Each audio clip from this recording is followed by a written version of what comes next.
Fitting of your knee brace is very, very important because obviously if you're going to do it for preventative reasons or if it's post-injury, having the knee brace on properly makes a big difference. So I've got my friend Nick here who's recently torn his ACL, unfortunately, and we're going to go through the process of how you put a knee brace on.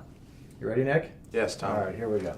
So one thing you want to know, there's a lot of Velcro here. So what may help you when you're taking your brace off is you put the straps back like this on themselves. Kind of back here a little bit. And that way all the Velcro is out of the way. You've got 5 straps on here, right? So one thing to know while I'm doing this is that each strap is numbered. And there's a reason for that because that helps the overall fit of the brace on your leg and helps the technologies that involved with the frame. So what you'll need to do is to step through the brace just like this. Now as you notice I've got Nick sitting down, which is real important. It's hard to put a knee brace on when you're standing up, so I prefer to have you sitting down, have your leg bent at about a 30-degree angle. And if you can see here, you've got the hinges that are just above your condyle or your kneecap here, and they're a little bit posterior. You get that placed properly, you have your calf cuff right here. Now what you have is a frame. You have an anterior cuff here and a posterior cuff. That's called the 4 points of leverage, and this whole strapping system is designed to reduce strain on your ACL, and it keeps this part of your leg called the tibia from moving forward. And that's what reduces the strain, and that's what helps protect the ligament. So we're going to go ahead and go through the strapping sequence. What you'll notice on the strap is right here, there's a number. So we don't expect you to memorize them, but the numbers are right here. So now you know the first strap is the lowest strap on the brace. Put it through here, pull it tight. You don't have to pull it super tight at the beginning. You just want to get it positioned here. So that's number 1. Number 2 is your posterior thigh strap here. And again, it also has a number on it as well. Pull it through the ring. You cinch it up, comfortable, but you don't have to over tighten it at the beginning, and you do that. The number 3 strap, and you can see, I'll get back to the hinges here, they're a little bit posterior, and that's fine, okay?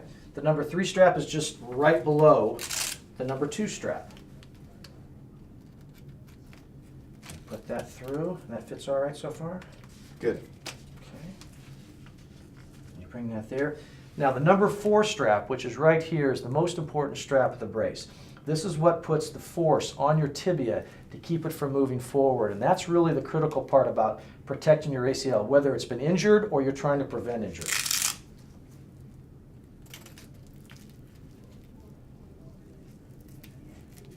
That settles right there. And then your number 5 strap is right behind your calf.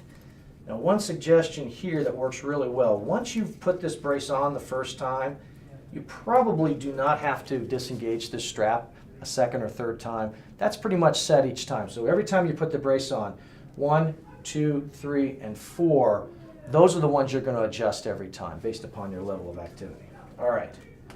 So why don't we stand up there for a quick second, see how that fits. Feels good. Okay, so now that we've got the straps put on, so go ahead and stand up, Nick, and then you can kind of test the straps to see if they feel tight enough. Because one of the things that you'll find is that if the straps are too loose, then the brace might move down, what we call migration. So it's always good to get them tight enough so that way the brace is staying in place. One of the things that's really important about knee brace, and as I mentioned about taking stress off the ACL, the hinge that we have here, and it's called force point. What it does is it helps take your knee out of what we call the at-risk position. And that means as your knee goes from flexion to extension, like into full extension, that's when the risk of ACL injury goes up pretty high. This hinge helps dampen you from going into complete extension. So what it does is help protect your knee from getting in that at-risk zone. So when you combine the frame design of 4 points of leverage of reducing strain on your ACL, in addition to the hinge, keeping you out of that at-risk zone, you've got a great level of technology to help protect against ACL injuries.